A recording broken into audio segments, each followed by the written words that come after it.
Ndërruar besimtarë dhe besimtare, në përfundim të muajit të Ramazanit jepet dhe zekati apo sadakaja e fitrit.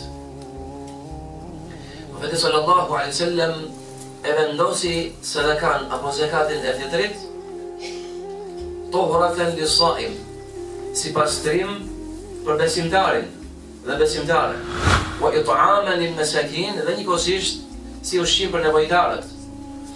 Pra, prej qëllimeve të zekatit të fitrit apo sadakës së fitrit, e cila është detyrë që t'i jepet, është detyrë për çdo person.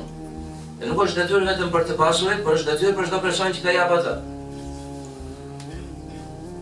Prej qëllimeve të saj është se ajo është një lloj shpagimi për fjalët që mund të kesh thënë në këtë muaj, fjalën e kot, pra nuk ka shpërblim prej saj, dhe po kështu prej ndonjë fjale të pisët, fjale të keqe, ndërkohë që ti mund të kesh prishur gojën. Dhe po kështu është diçka që paçka se është e vogël mund t'i shërbej nevojtarëve.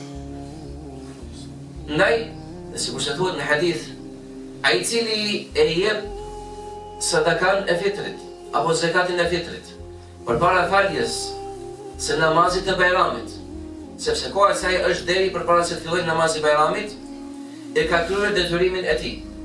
Ndërsa ai i cili e jep pas faljes, pas namazit të Bajramit, ajo është një sadaka e çfarëdoshme, pra nuk ka vlerën e sadakas së fitrit. Kështu që secili të ketë parasysh dhe ta nxjerrë këtë lloj sadakaje apo zekat.